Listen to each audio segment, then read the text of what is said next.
Are we recording? All right, listeners. So we are just doing a quick pre-message advertisement here for our December sponsor.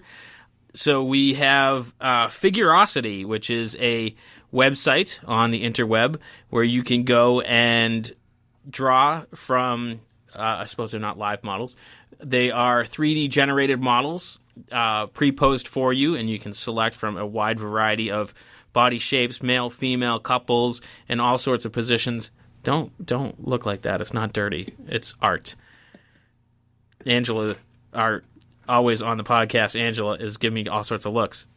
But anyways, so it's a very cool website. Check it out, Figurosity. And for those of you like me who can't spell, that is FIGUROSITY.com. And you can get in a whole assortment of different models and poses. And since they are sponsoring us, so they have been polite enough to give us a coupon code for $5 off. And so their monthly subscription rate is about $5, so that's a free month. Or if you subscribe for the whole year, it actually is about a month and a half. And so it's pretty cheap. If you subscribe for the whole year, it's around $3. If you get monthly, it's about $5. And with that, you get additional access to other things. You can change the models to being just smooth, like like mannequins, or you can just show the musculature of the model, and you can turn that pose 360 degrees. So you can just not only have the pose, you can position it how you like. You can change the light angle. There's a whole bunch of options. So check them out, Figurosity.com, and use coupon code Inebri-art. There's no hyphen on that coupon code. Inebri-art.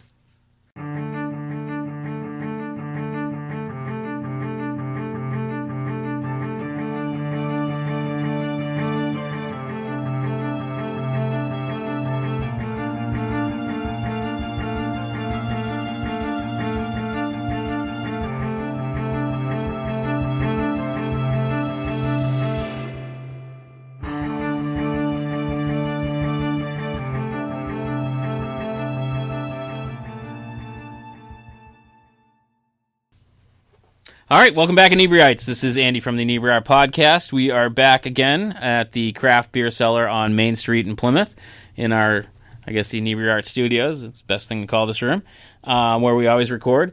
And we have been doing this podcast now a little over a year and a half. And about a year ago, we went weekly. And back when we started, I made a rough list of friends that I definitely wanted to get on the podcast that I felt had things to say and would be entertaining. And my guest has been on my list since day one. Yeah. So, yeah, your job is to be entertaining right now. Oh, no. It's funny because, you said that you've been on for a year and all that. Year and a half, yeah. Yeah. And you said, I have this list and everything. I'm like, I don't know. You set me up, man. No, it's true. I made a list of people that I wanted on the podcast from day one, and you've always been on the list.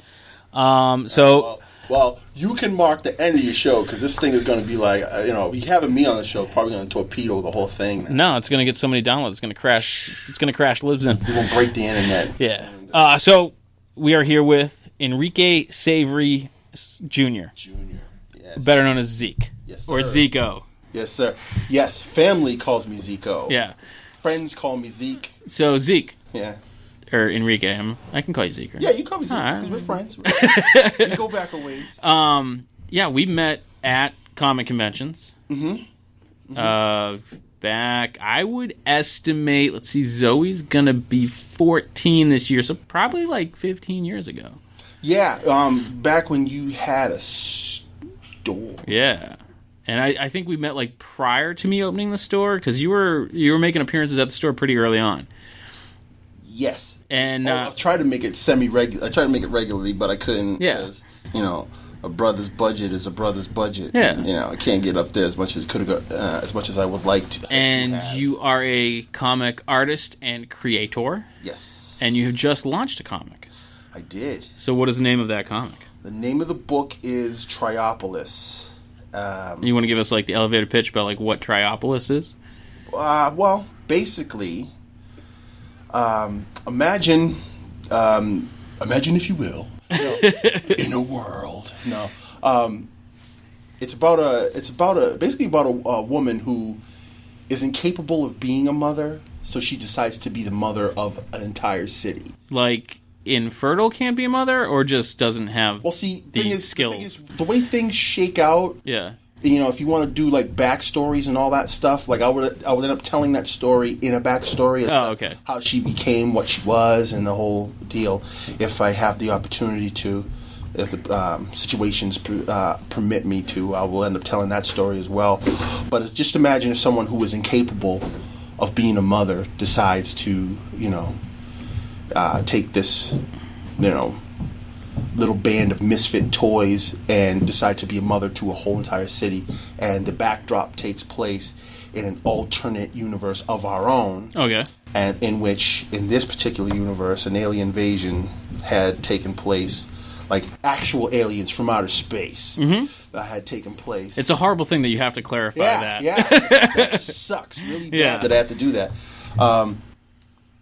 And an alien invasion had taken place, and so they had cohabitated and all this other stuff. So, and there was a war and this whole big, there's lots of backstory. Yeah. And I hope to tell those again. So is this like a miniseries or an ongoing thing?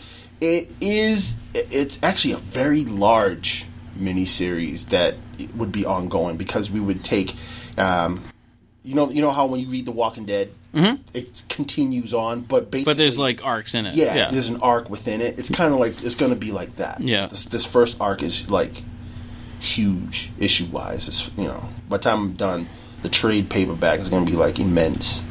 It's going to be like the Bible. No, I wouldn't go so far as that, but it's like 16 issues long. Oh, okay, so that's pretty solid. Yeah, people tell me to reduce it, and I'm like, yeah, but these things I want to say and tell, and all this junk, and I wanted to take my time and all that pretentious stuff. I want the story to breathe. I want my characters to exist in this space. I wanna, be a pretentious writer when I'm really not. I'm not. Yeah. I want to be able to talk like that and say those things. I want the story to. So you wrote, drew, inked, colored. You did the whole shebang, right?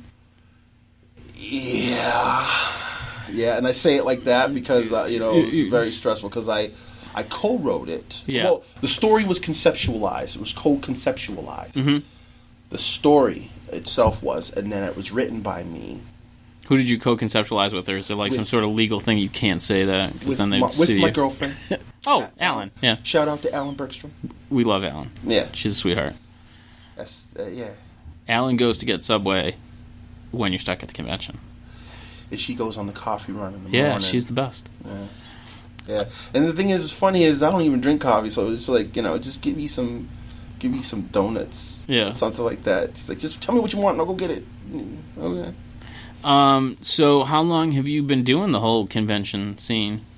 2005-ish, 6-ish. Were you prior to Boston Comic Con? Mm-hmm. So I went to the first one. Yeah. So you did. Oh God, what was it called? The comic book spectac. What was that? I went to the last show that was ever at the Bayside Expo Center. That's how far back I go. Oh, okay. So remember they had one of those? Yeah. It was a Wizard World. Wizard World was trying to take over the world. Right. Yeah, I remember that. And they had made this big push, and they put a show in the Bayside Expo Center. It was only one. And that was kind of like when people were like, oh, Boston can't. Yeah. You can't fit a big show in Boston because of this, that, and the other thing. Meanwhile, across town, they're building this 80,000 person convention center that they had this recent one in. Yeah, and Jimmy's just like, I'm not happy. Let's do a little convention. Man, look, I got my gripes about that, but I don't want to get too political. In the beginning of the No. In the beginning, I was very, very happy. I was happy to be part of it. Yeah. You know what I mean? Me and us local guys. Yeah. You know how that feels. Well, that's when I had the store, and I remember there was another... That's right. You weren't doing art. Like you weren't behind the table yet. Yeah. I had my store, and there was another there was another Boston convention at the time that was much smaller, and Boston Comic-Con kind of sprung up in direct competition with that. Let's just say that. I feel like that's the most PC way to say it. You know, promoters can be funny people with that. They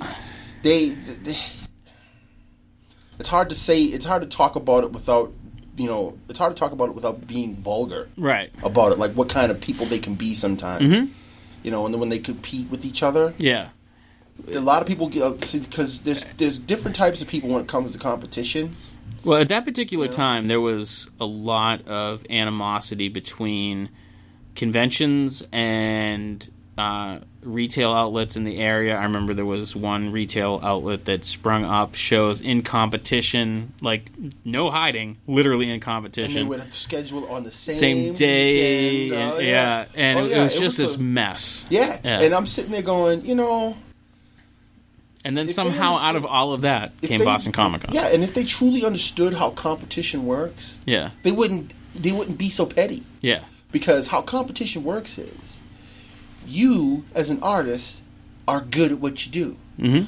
I am, as an artist, want to be good at what you do.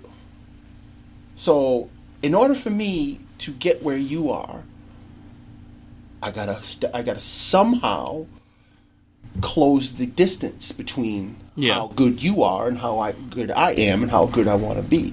That's how competition works. Competition brings the best out of you. It doesn't. It should. In theory, it's supposed to. Well, but I think it does to the people who succeed. Because I think those are the ones that understand how competition works. Because they're like, it's on me, not on every. Like, it's, if I don't succeed, it's my responsibility to succeed, not your responsibility to make me succeed. Yeah, and the thing is, it's like, they don't understand also the other aspect of how competition works is when you go against a direct competitor, without them there is no you. So if you squash them into nothing, what are you after they're gone? Somewhat. I mean, because it's like if you have no to me, person to fight, if you have no adversary to fight, what are you? Yeah. Well, to me, I see it as working together, you can accomplish far more than you squashing everybody else. Yeah. Because if you squash everyone else, there's no one to push you. There you go. And then you just become lazy. Because I'm a wrestling nerd, and that's how I feel about the whole wrestling thing. Yeah. It's like if you're Vince McMahon, and you have all of these different companies coming to get you, and you still beat them anyway, right? You don't beat them. That means you have the absolute best product. Yeah, and you beat them legitimately. Yeah. Right? You have a better product.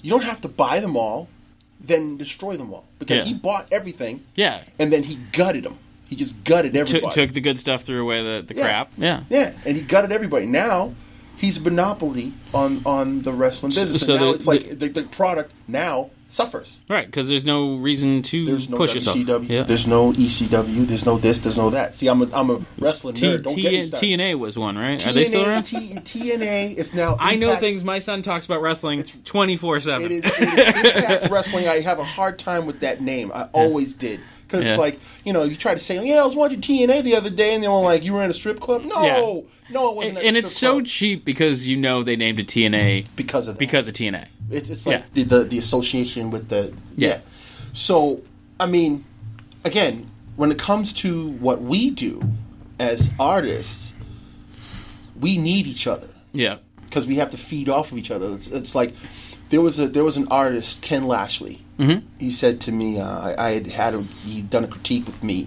He critiqued my work, and he was looking, and I was talking. And he was just like, he gave me the one finger, put the finger up, and he's like, "Give me a second, just let me look at it. Yeah, don't try to talk this thing up. Just let me look at it for what it is." So he's flipping through the pages and he's pointing. He has a guy next to him, pointing things out, and he wouldn't let me talk. Yeah, I didn't think it was mean or anything, but I'm like, why is he not letting me? But then he's like, just let me. And when he finished, he looks at me. He's like, your stuff's pretty good. He's like, but let me guess. You are the best artist in your group. And I'm like, I didn't want to say that I was. Right. Because I'm not that kind of person. It's like, well, so I said, I'm up there. Yeah. So I don't know if I'm the best one because it's all preferential. Mm-hmm.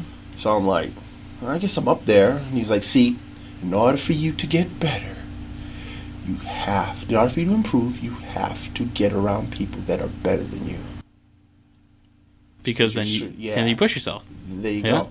So, like I said, but these promoters, competition allows you to step your game up because you have to. Forward movement has to happen. And you don't have to do it in a negative way. Some people live for it, man. But I love the way that you described that, because when I had my store, early on I decided, I started off, this was before I even had a store, I started off in this very small convention called Harry's Collectibles. It was in a Knights of Columbus in South Attleboro. Yep. It was one small room, cheap money.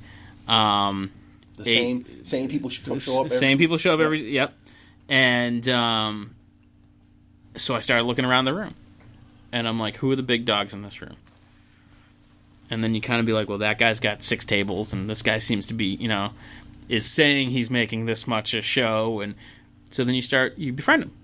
And not in like a, like, I'm going to steal their ideas, but I'm going to stab you in the back. But you just be like, what is it you're doing? What can I do better? That is the most important question you ask anyone. What can I do better? Yeah, because even if you're good, you can always learn something. If you start off with, is there anything that I could do better? Yeah. They know that you're serious. Yeah. Because if you say, I know I'm good. Well, if you come at it like that, they're like, ugh. Yeah, I knew this one vendor one time walked up to one of the quote unquote, big vendors, and was like, "My goal is to put you out of business." And like to him, that was like, I'm gonna, and I'm like, that is the dumbest thing to say. Like, why would you say that to that person? To me, those people are useless. Yeah, they are useless. Those people that literally have to verbalize that. If he internalized it, that'd be one thing. Right. But when you verbalize it, now you sat there and you put something out there that it's like, it's between you and him and anybody else who would heard it. Right. And it's like, you've made it personal. You personalize it now for no daggone reason. Yeah, see, to me, I look at it more like, why do you have to put me out of business? Why can't we both do well? Mm-hmm. It's not that, you don't have to take someone else down to look good. Like that's what I mean, and it's like that is the issue with so many things. But when it comes to our industry in a broad spectrum, whether it be, promoters, shows, cosplayers, vendors, artists, art reps. Yep. Everything about this business, it's like, when they see someone, when they see somebody existing and they're happy about what they're doing. Mm-hmm. Like me, when I'm at a show, you don't even have to put my name on the marquee. You don't have to list me or anything. I had so many artists come to Zeke, I didn't even know you were here. Like, why? Because you weren't listed. I was like, I'm like being procrastinator. I always get in like the week of. And it's like, I'm pretty sure the people who are running the show are like, oh geez. I've literally had promoters. I'll be talking to their assistant or something, and they'll be like, oh, don't worry about Andy. He'll email me the week before, and I'll be like, I probably will. That is accurate. Maybe it is a Massachusetts thing that we're all a bunch of procrastinators around here. I don't know. Yeah, because I'm famous. I have yet to get cussed out about it. Yeah, but I'm anticipating the day. See, my thing is, I just never. I shouldn't say never, but I don't look that far in advance, and then all of a sudden you're like, oh shit, that's like 3 weeks away. True. So it's more just time sneaks up on you. Or you sit there and go, I got plenty of time. It's like 6 weeks away. Next thing you know, it's like, man. And then someone's like, you realize Thanksgiving's tomorrow, and you're like, oh shit, I gotta go to a grocery store. You do realize. So we're the fools out there in a blizzard on Christmas Eve, shopping for presents where we should have been shopping like the being like, a bag of 400 zip ties, my kids will love this. At least I'm going through stuff you already got. Yeah. It's like, yeah, let me dust off everything that I didn't. Like, yeah, I got this present for them when they were 5, but who cares?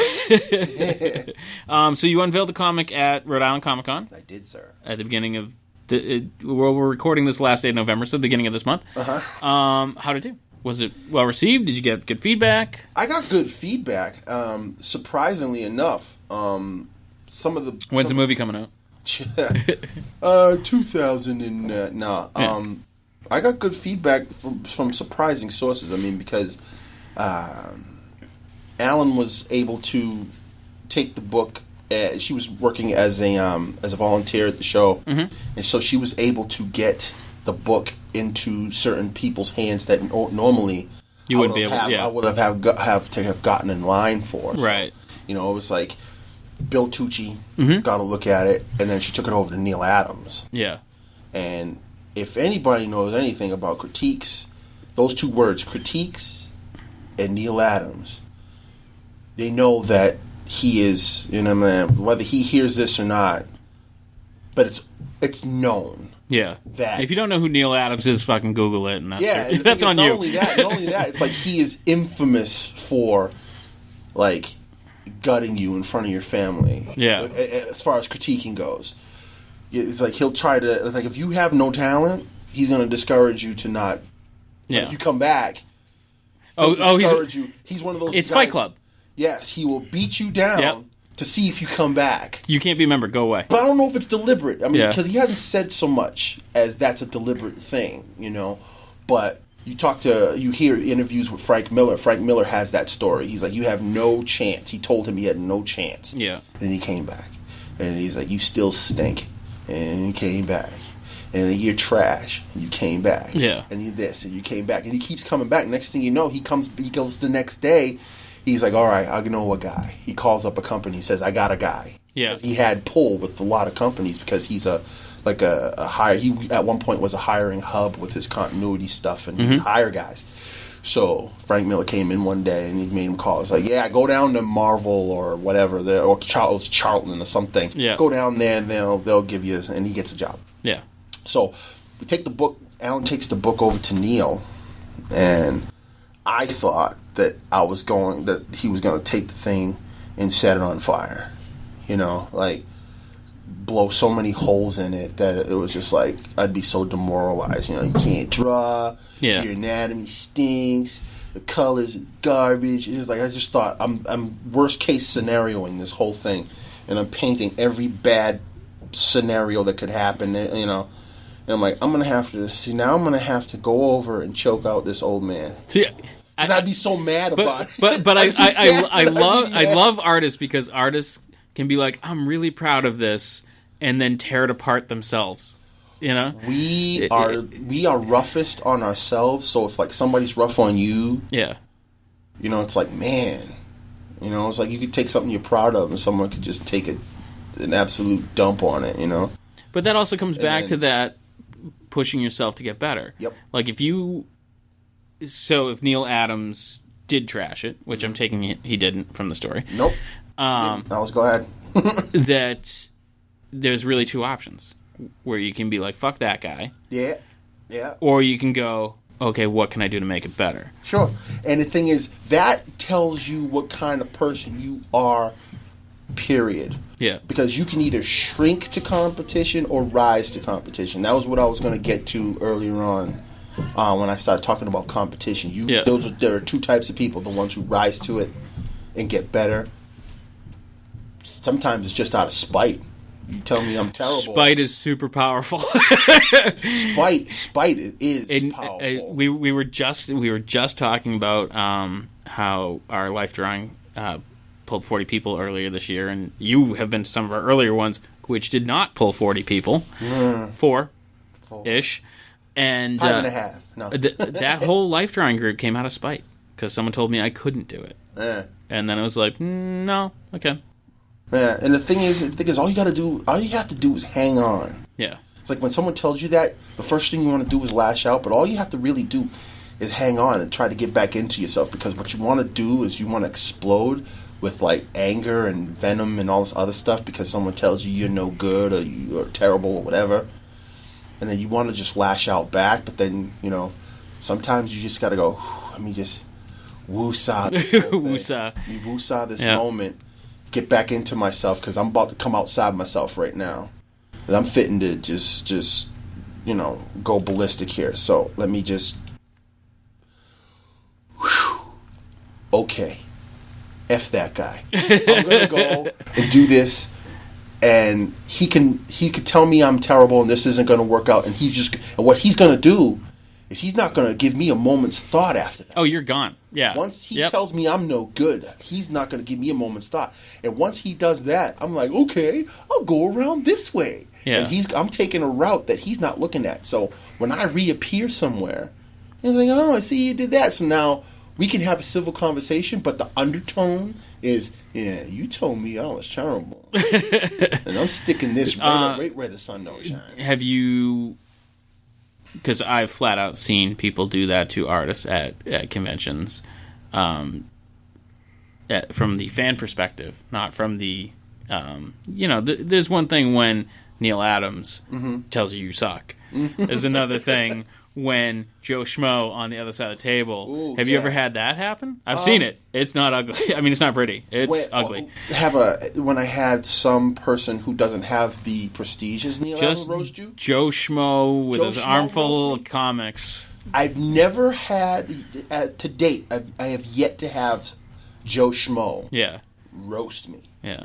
Luckily enough. Do you remember, he used to be at all the cons, and I think he moved south, Jeff Moses?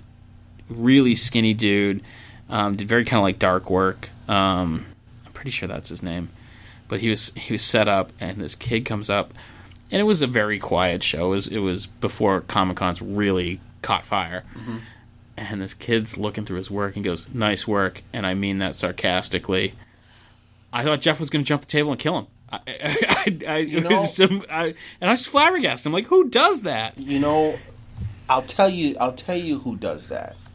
It's a pet. I got plenty of pet peeves. Yeah. If you haven't gotten that about me, I have plenty of pet peeves. And when it comes, my pet peeves about certain people.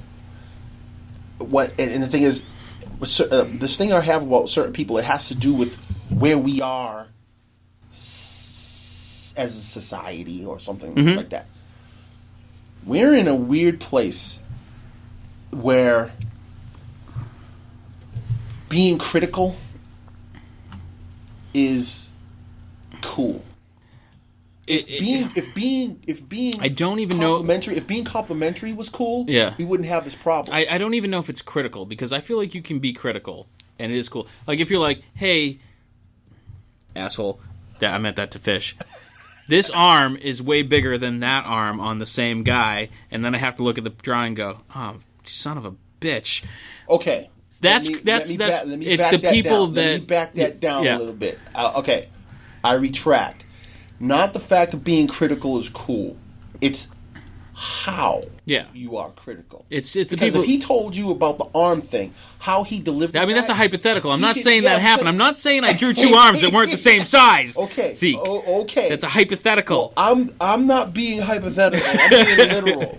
So if he were telling you about the arm thing, the way he told you, if he just told you, explained it to you, well, if you look, blah blah blah, and it's like thus and so, and you're like, okay, yeah, that makes sense. Yeah. You notice how not venomous it wasn't? How not venomous it was? It felt venomous. Well, then you have issues. I was just mad he was right. I mean, hypothetically, I was mad that he was right. Yeah. Well, But I feel like it's the culture delivery. But the culture today isn't critical in this is what you can do better, this is what you're doing wrong. It's you suck, you should die, and burn in hell. I have a perfect example. You remember when Hellboy 1 came out? Yes. Did you like Hellboy 1? Yeah, it was alright. It was alright? Yeah. Okay. I loved Hellboy 1. Okay. So, my buddy and I, we went to go see this. The credits are rolling. And then this guy comes walking down the stairs. And then he made that comment that just really, like, nails on the chalkboard. He goes, well, there's 2 hours I can't get back. I'm like, my eye starts to twitch. Yeah. And it's like, I take those kind of things personal because if it's something that I liked, Yeah. and you crab on it, you're crabbing on me. Yeah. I look at it like that. That's how personally I take it, because with what we do, and especially when you even say anything creative, the people who do a lot of the complaining are the ones that look, I can understand taking a complaint from you, Andy. Yeah. Because you do what I do. Yep. And there's points, and if there's another artist that's going to criticize me, but if there's a person that couldn't draw a line straight, or not even couldn't, hasn't tried. right. So they just decide, I don't have that talent, so I'll just be a critic. That's my profession. I'm a critic. And it's like, it's like so they criticize. Yeah. Everything. Yeah. Everything.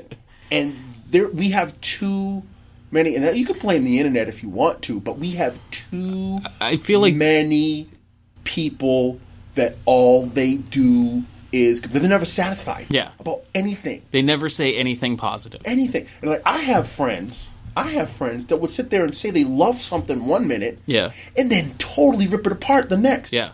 I went to go see Atomic Blonde.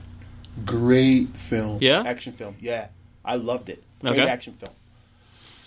And, you got people that loved Atomic Blonde. 1 week. Next week, they're totally ripping it. It's cool to trash it. Yeah. Yeah. Yeah. And I'm like, you can't have it both ways. And the thing is, like, everyone is going to have that one thing that they really don't like, which is fine. Sure. You can not like it. Sure. But when you're like, every movie, that was terrible. That was a piece of shit. He was horrible. But I take that so the reason why I take it personally is because even when it comes to film, I'm not a filmmaker, and I know how hard that is to make. Even if you make an absolute turd of a film, that was hard to make. It is hard to create something from absolutely nothing. Oh God, that's what we do. Yeah, we make things 2 or 3 dimensional when there's nothing there. This is unrelated, but related in the same aspect. Someone in my work today was telling some story, and we're not allowed to wear headphones anymore, so I had to listen to it. So I can only give you like 2 or 3 like high points or parts of the conversation, because I was trying not to listen. But basically, someone was tested for bronchitis, given antibiotics because they had bronchitis. They got a phone call back being like, hey, we had a false positive, you don't have bronchitis. And her response was, who does that? Okay, first of all, it wasn't on purpose. And second of all, do you know what goes into that? I don't. But I bet you it wasn't just a, 2-second... It wasn't a YouTube video that they watched to learn how to do that. See, and it's like, I think people don't have any kind of understanding of, like, what it takes to make a movie, the process. Like, if there's a bad movie, like... Again, I'm not trying to shit on well, go okay, ahead. I'm going to shit on it a little bit. Go ahead. Superman vs. Batman. Watched it the other day. Hated it. Do I blame Zack Snyder? No. Because I don't know what went on. How many times do you hear, like, that's not how the script was, that wasn't the final cut that they approved of, the studio stepped in and did this actor was difficult to work with. Well, to be fair, I think the reason why I'm in the position I'm in, I'm an easy sell. Yeah. I still have that. I still have a lot of that childhood thing. Where you're just in me. Yeah. I had about that childhood wonder. I still have a little bit of that in me. So I'm a blank I'm usually a blank canvas. I found that with Pacific Rim. Yeah, I'm. People are like, the acting was bad. I'm like, yeah. And they're like, it's super predictable. I'm like, yeah, but it was fucking great. He's like, there was giant robots fighting giant monsters. It was big robots fighting big monsters, knocking down everything. And you're talking about the acting. I think you missed the point of the movie. So you're gonna go see Rampage? Oh yeah. Oh no. Rampage is the Rock Big Monkey one. But you know what? Don't know. But you know something? I think that isn't that based on the video game? Yeah. Yeah. So I'm like, dude, I'm in. Because I was watching it, and I'm like, what is going on? And then I saw the title, and I'm like, I think that's like the 80s video game. It wasn't Atari, it was like Nintendo. No, it was an arcade game. Yeah. Yeah, it was an arcade game. I remember playing Rampage, over at the old Westgate Lanes, because, that was where that's where That's where you hung out. That was the mecca of. Yeah. It wasn't an arcade; it was a bowling alley, but all the cool stuff was there. Right. You played Double Dragon, you played all these different things over there. It was blast going over there. But anyways, see, I'm to go back. Blank canvas going. Sorry. Yeah, blank canvas. If I go in as a blank canvas, I personally think that people, and I've said this. Anybody else who's gonna hear this, who knows me, knows I've said this a million times. But I think people don't want to be looked at. They don't want to be victimized. Yeah. When they go through an experience of like going to a movie or reading a book or going, whatever. If it's something creative, they'll sit there and they'll just harumph it right out of the gate. They'll just fold their arms. They go, entertain me, go. Yeah.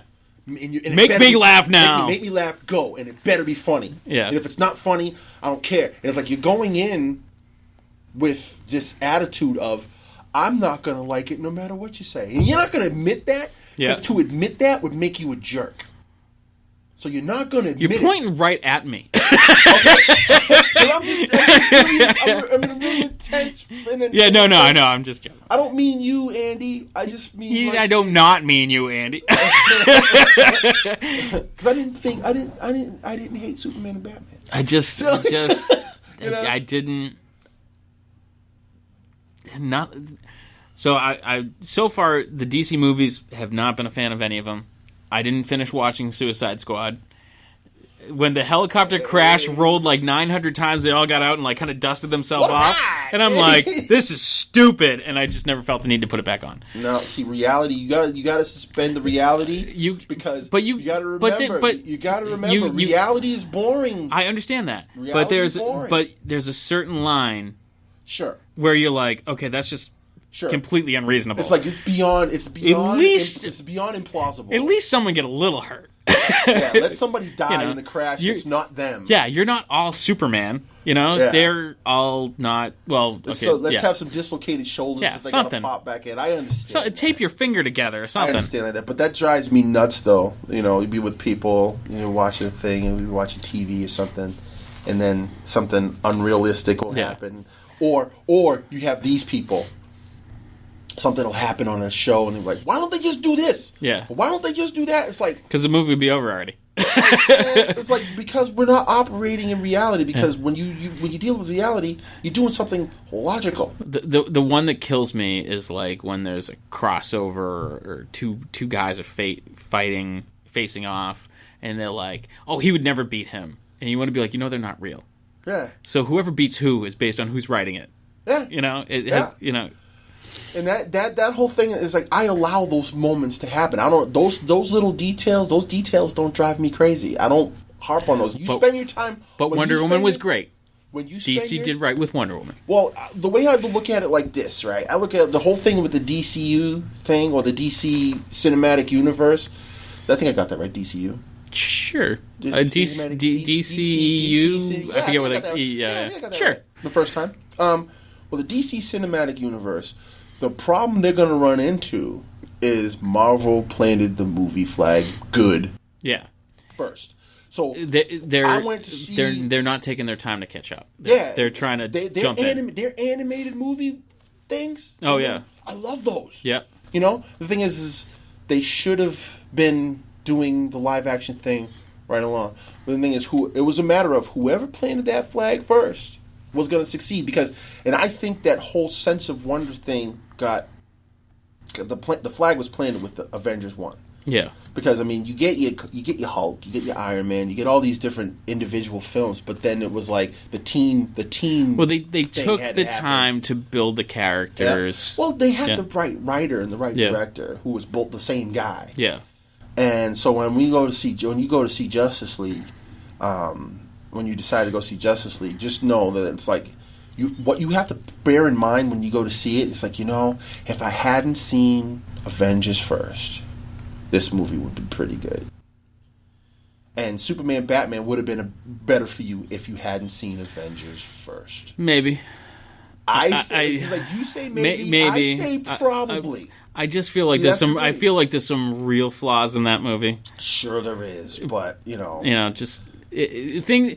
Like Like, you said, I it depends understand who- the suspension of disbelief, but at no point I should never go, whoa, wait a second. That's stupid, because that's them failing to sell that suspension of disbelief. Andy, no, it's all. They gotta meet me halfway. When in doubt, I'll just blame you. I just say, Okay. no, Andy, That's, you're going to just point at me. it's all your fault.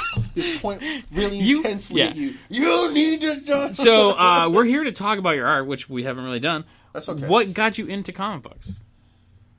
Oh, boy. Well, you know. Was there a specific character, or like what? Oh, Spider-Man. Yeah. Spider-Man for sure, because, you know, when you was a kid, the syndicated TV show from the 60s. Oh, Yeah. Oh, before his Amazing Friends? That one. Okay, yeah. We can't do that. I can't sing the song. Sure you because it's copyright infringement. They can. I would if I get a cease and desist from would love to whoever. have that? Would be fantastic. I'd frame that shit. Okay. Kill to be popular enough to get that note. Get Cool. noticed. Yeah. Cool. Yeah. Okay. And then we'd be like, I'll give you Zeke's email. So you can sick him on me. I didn't sing it. You sick him on me. Thanks. You're a good friend. You're a good friend. But okay, I'm gonna. So it starts off with that. Yeah. And it was Spider-Man all the time, and then Spider-Man everything. And when you're a kid, your parents buy you comic books here and there. But the way I got into comic books was something. Let me tell you this story. See how clueless certain people are. And I'm talking about my dad. Okay. Okay. Yeah, my father has no clue about this whole comic book thing. He doesn't see it. We move into our home, my childhood home, which I still there today, in 1979. Okay. Okay, 1979.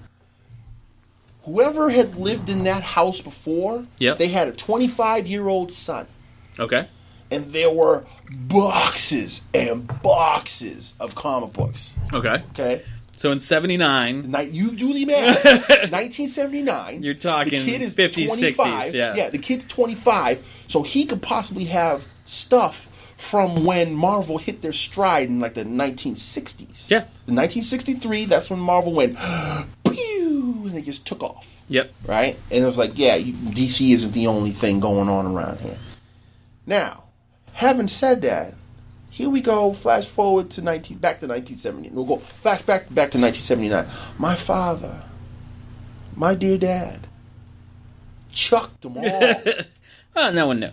No, he didn't care, man. Yeah. If they were hunting magazines, he'd have kept them. If they were, Field and Stream, he would. If they were Field and Stream, he would have kept them. Yeah. Because he's an outdoorsman. Right. He had no interest, zero interest. So he chucked them all, And I think back about that every once in a while, and I'm like, do you realize what kind of a mint he possibly could have been sitting on? That could have been some serious Because stuff. I'm like, the kid, like I said, 25 years from 1979, you go, You figure at least back until he was 10. yeah. That's That's exactly where my math was going. It's like, as a 10, let's say he started as a 10-year-old. So you take off 15 years from 79, so it's 64? Yep. Look at me mathing. Yeah, I'm glad you did it. 'Cause I would have messed that up bad. So I'm like, but my thing that I grabbed a few from those, and then, and I used to copy out of the books. I think that's how we all, for those of us who are fans of the comic book world, I think that's how we all started. Yeah, yeah. And we wanted to make my own superhero team, and see, I didn't go that far. I didn't get there yet. Yeah, it took me a long time after. I was really content with because the comic book thing was a hobby at that point, because I was copying out of not just comic books. I was copying out of World Book Encyclopedia. Yep. Birds. I was drawing birds. I can tell you, stuff. It's taken me a long time to really think about it, but I can tell you the two things that got me into drawing, and it was prior to even being into comic books. Oh, it might be. We might have to compare notes, because I think we might have a match here. Go ahead. Every Saturday morning. Here we go. Captain Bob. Yes! Yes! Yes! I knew you were going to say that, because that was me. Yeah. Because now that you sitting there with you, and now you say people it, always I have send that shit harmonica in. theme song in my head right now, and I'm like, Captain Bob Cottle, man. Yeah. Oh, I love that dude. He's like, he could do wonders with crayons. And that's all. Yeah, crayons, and you drew whales and all sorts of stuff. Yeah, he drew ships and birds, and it's like did a lot of nature You stuff. can actually find a couple only a couple of old episodes on YouTube. Yeah, he's drawing a cat. Yeah. I already looked it up. I was like, man. And the thing is, it's Channel 5. It's Channel 5. Yeah. It was local. He was from Cohasset or some shit. Yeah, and the thing is like, if we could probably go to Channel 5, we could probably somehow try to get a petition. I'm sending off an email tomorrow. Re-syndicate those because it doesn't have to be re-syndicated. Just it's necessary. If it's out somewhere, Because the thing is like, where would certain people be without guys like Captain Bob? Yeah. Or Bob Ross. Yeah. Or yeah. like the Sentinel, because I used to do the Bob Ross thing with Craypas. Yeah. Because they couldn't afford. I was poor. Yeah. In a certain, I was like not poor but broke. Right. There's a difference. Yeah. And I didn't have oil paint, so I would do it with Craypas and stuff. So it's like the Captain Bob thing and the Bob Ross thing where that was my go-to thing. So I was into nature, drawing and stuff like that. So comic books was a hobby. Yeah. So Captain Bob, and the other one was the Whitman Public Library, had a whole bunch of books, and they were draw 50, and each book had a different theme. Draw 50 circus characters, draw 50 famous people, draw 50 horses. Okay, so now we're getting into that. Well, I'll tell you mine. My mother, one day when I was a kid, she decided to buy me these things called Little Thinker tape. They're called Little Thinker. Mm-hmm. And basically, it was, it would tell you this, there was a woman, and and she would tell this story. She would tell the story, and then they would give you a period of time to. She would tell you about it, and then you would just, to give you, a song's worth of time. Okay. To draw what you see. So you would get the tape, the cassette, a pad of paper, and you get your crayons, and you would draw. So it's literally trying to pull stuff out of your brain of what she's talking about. You gotta. Oh, that's kind of cool. Yeah, it was called Little Thinker, and they don't make them anymore. Yeah. And I used to love these things. And, of course, there was the Captain Bob thing. You couple that with the encyclopedia, World Book Encyclopedia. You copy images out of that. And then eventually someone told me that they liked my work, but I had to copy in order to be good. Yeah. So that whole stubborn thing, I didn't shrink. Yeah. I couldn't. I actually didn't get that until late. Like I was. It was in 7th grade for me. See, I was thinking about headed to art school at that point, and it was someone went, "Yeah, it's good, but you clearly copied this from a photograph," and it blew my mind that. Well, and here's what's funny: drawing from life and drawing from a photograph is like, what do you want to do? You want to draw a picture of a soda can, or do you want to have a soda can in front of you? What's the difference? If you took a picture of what you saw, there was some difference, and but when you draw it in pencil, it's still going to come out the same. But it just blew my mind that he's so readily, like with just a quick glance, and was like, wasn't that a gut punch though? Yeah. Yeah. Because at that point, you've been hearing, "Oh, you're so good, you're so good, you're so good." Yeah. And then you get there, and they're not impressed. And that's what. And the thing is like that's when you realize what you are, because it's like when you have your friends and your family telling you how good you are, you're so puffed up with pride. And then he's like, but then you realize, man, I don't know how good I am until I step out of that. And then when you find out that people that are not friends, that are not family, are telling you that you're any good, then you know you're onto something. Right. You know Adam Miller, right? You sure do. Yeah. I run into him every once in a while. He's my go-to. Every once in a while, I'll send him something. Uh-huh. And you don't have to tell him to be, completely honest. He just is. Yeah. And by the end of the conversation, you're like, okay, man, I do have feelings. But he's not doing it in a negative way. He's just like, this is wrong, this is wrong, this is wrong, this is wrong. Yeah, and you're like, okay, those are wrong, but you give me one good thing. Nothing against Adam Miller, but it just reminds me of something that I was always told. When someone tells you something about yourself, you got to consider the source. Yeah. Like, but if I were to tell you that this so and so and such is wrong with your artwork. Yeah. If it's coming from me, or if it's coming from somebody he's good. Yeah, but he has flaws too. Of course, I mean everybody does. But this is, and I'm going to point at Fish. Can't draw for shit. And no. Like, he's not an artist. See, the way you said it, that sounds like a discussion you two had. No. Like, he doesn't draw. Like, he doesn't draw. But all that other stuff that you had added to it, you know. No, but my point Can't is... draw for crap. No, but my point is, when he goes, that arm is too small... who are you to tell me? I did not even do that. I looked at it and went, son of a bitch. That arm is... Hypothetically, the arm was too small. Well, you know what? But and so sometimes you just gotta look, and sometimes my daughter has pointed stuff out. You know what? She's good now. Nothing At more the time, she was little. You couldn't be more accurate about that because I go through that with Alan all the time. Yeah, I'll be drawing something and it'll drive me crazy that she would pick something and she'll pick it apart. Not so much pick it apart, but she may not be an artist, right? But she has an artistic eye, right? She's used to looking at art and she can see things. For finding if there's something wrong with it, it's like there's something off about it. Like she'll even go so much as she's even learned the thing about where if she sees that I've drawn a face, she'll flip it backwards. Yeah, nope, something's off. Yeah, but she knows that, right? I don't know where she got it from. I, don't know if she got it from me I didn't tell her or whatever. But it's something that she'll do. She'll pick it up, and I'm like, I'd be like through gritted teeth. Yeah, I'm like, you're allowed to say it's good once in a while.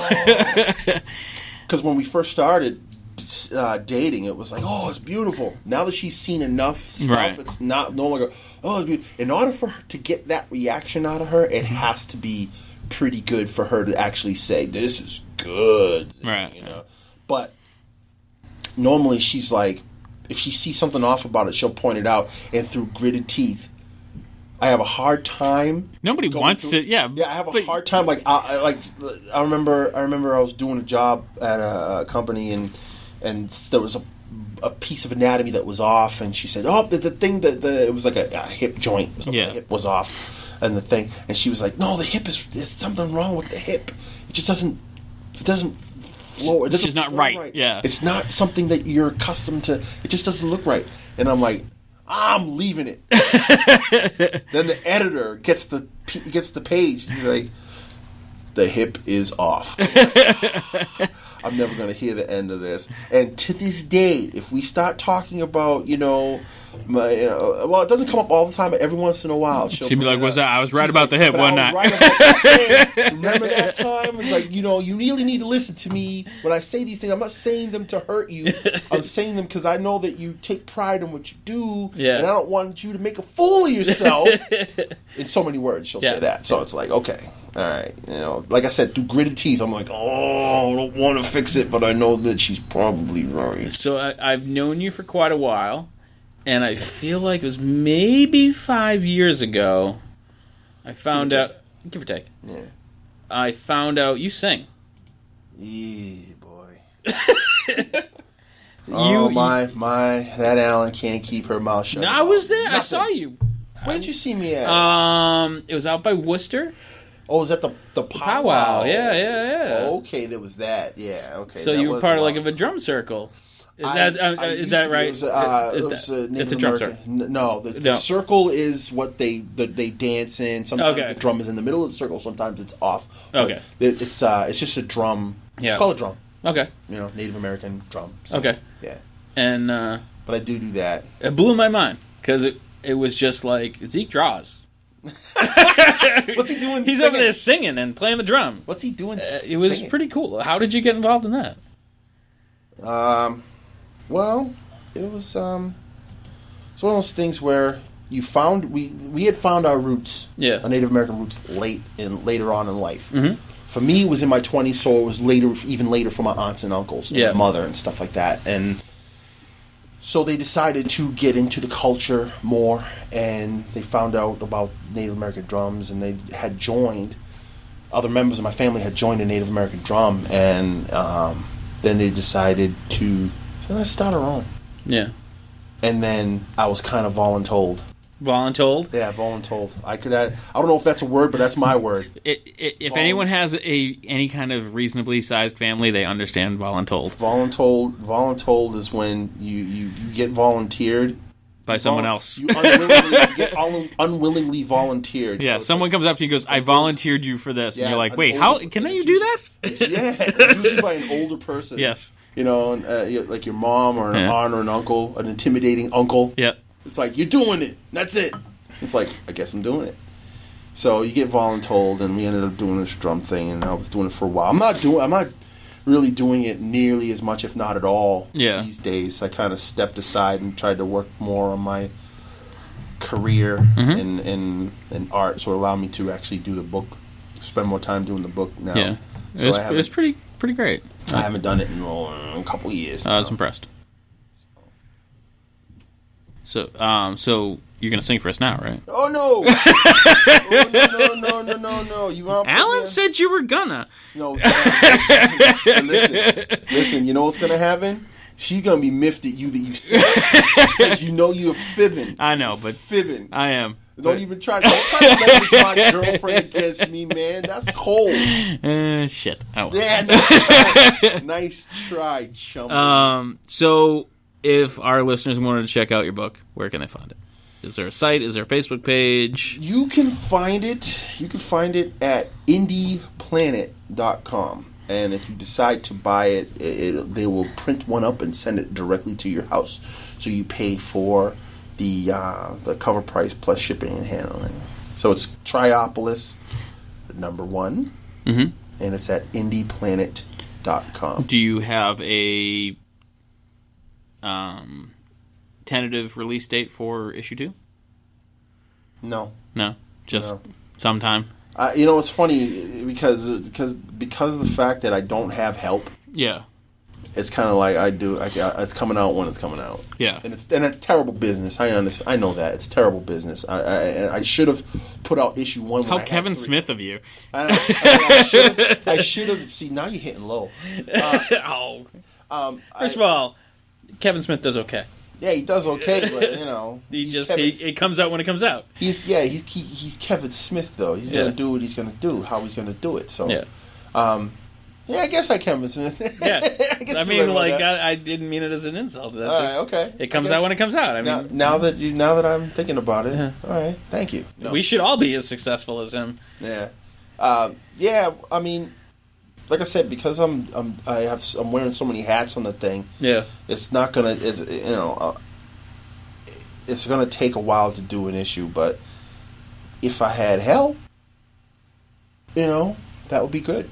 Then cut down on that time, because I mean, I could pencil the thing, I could ink the thing, and I had a recently, and I realized, man, this coloring thing. I mean, though I can do it, I did it all by hand. Yeah, which nowadays is like. Yeah, it's like analog. What are you talking about? That's analog. You can color by hand? Yeah, it's like like I said, it's like digital versus analog. Yeah. And this is an analog comic book. Yeah. I mean, there's only a handful of things that are actually done in Photoshop with, a couple of effects, but the lettering is done in Photoshop, and everything else is done by hand. Yeah. Which is unusual. It's not the industry standard, but again, if I knew some digital artists that would be willing to, because here's the thing, I would love to sit there and do the book, and take it over to Image, and say, hey guys, you got this book, you want it? And they go, yeah, and we're okay. Because in order to do that, I have to have a regular schedule thing where I can put it out monthly. Yep. And if I'm doing it all by myself, no way. And there's a huge difference between being Kevin Smith enough to be like, I'll just pay you to do the coloring, and opposed to being like, hey man, if you do the coloring for this, it'd be great, and we can work on it. You have to work for free for a minute. Yeah. And then when the money comes in, if there's money, then we all get paid. Because that's the sales pitch. And how many times have, we've all heard that. On that sales pitch, they'll be like, you know what?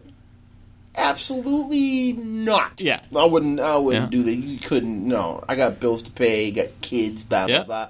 So, Or they'll be like, I'll do it when I get a chance. And then you're waiting for someone else to Kevin Smith it.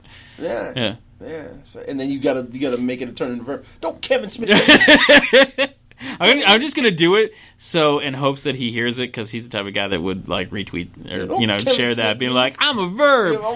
It's not a positive verb, but I'm a verb. What does it mean to Kevin Smith? What it means to Kevin Smith is I get around to it. It's done when it's done. It's eventually. It's let's see, your store your store had been open 6 years and wasn't around when episodes 1, 2, or issues 1, 2, and 3 came out, but you were there when 4, 5, and 6 came out. Exactly. Yeah. It's crazy, man. But I'm chopping that big tree one hack at a time, and you know it gets tiring. It's a grind, man. Sure. And that's how you find out that it's a job. Yeah. It's like something that we love this much. It's like that's how you know you love it, because you're doing it and there's not that overwhelming. I'll say to tidal wave anybody. of cash. It's funny. It's like if anybody would ask me, you know, do they recommend getting into the business? I'd say no. Yeah.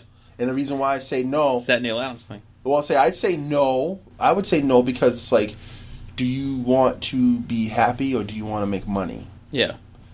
Or does money make you happy?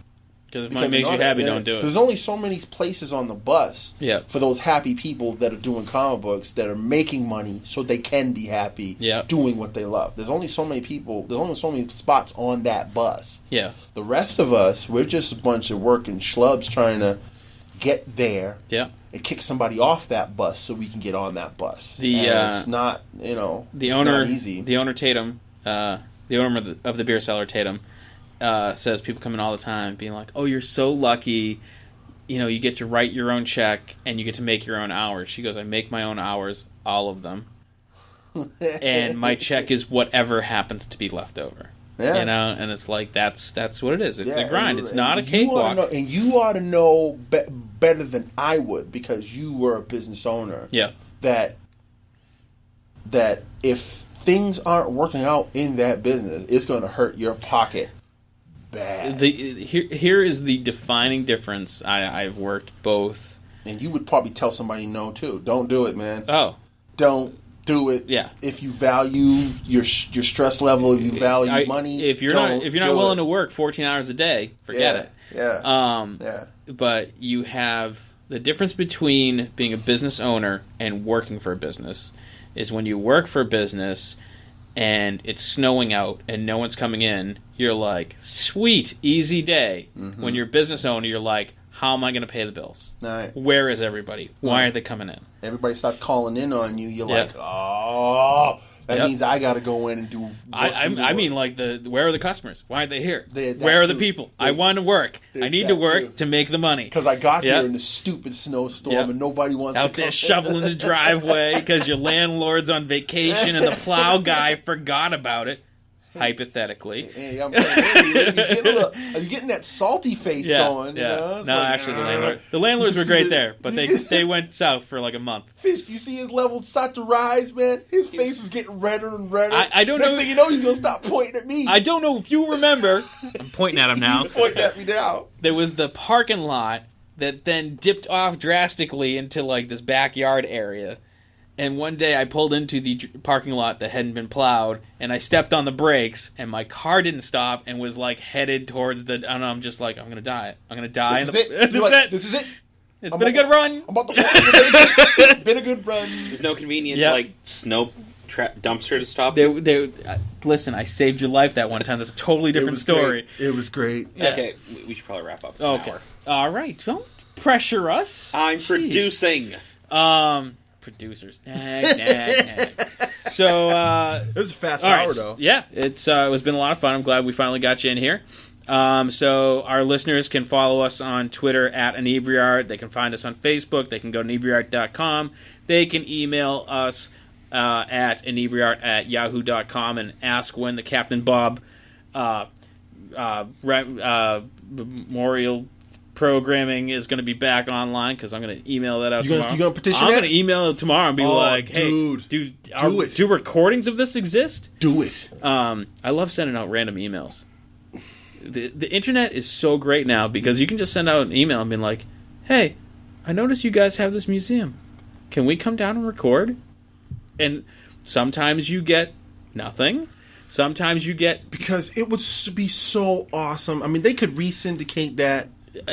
Don't put it in the same time slot though, because I'm not up that early anymore. It was super early. Because I'm sitting there at like 5:30, 6 o'clock in the morning, because it was before the cartoons. Captain Bob, Yep. and then it was Jabberwocky, and there was a couple other things, and then the cartoon started, which is something I also missed because that made getting up early worth it. Sure. You know what I mean? Because Friday night, I'm a kid. I don't have to worry about going to the club and getting all tore up. I'll just go to sleep. Yep. And then, Wake up. Saturday morning cartoons were the best. And we owned the dial until 11 o'clock, and even then it was like Creature Feature. Creature Double Feature. Yeah. Martial Arts Theater. Yeah.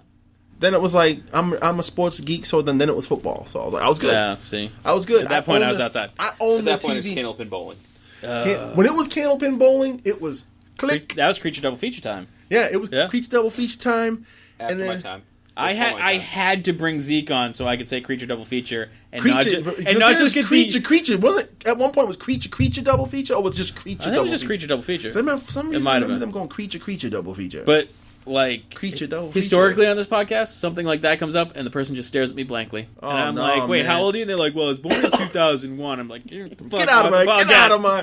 This podcast is over. Get off my William, podcast lawn. William, get off my show. OVA over. Yeah. No, yeah, man. I mean, if you get that Captain Bob thing going, it's like re-syndicate that and put it on. Or just put it out anywhere. I don't even care you where. Can put it on. You can put it on Saturday afternoon. Yeah.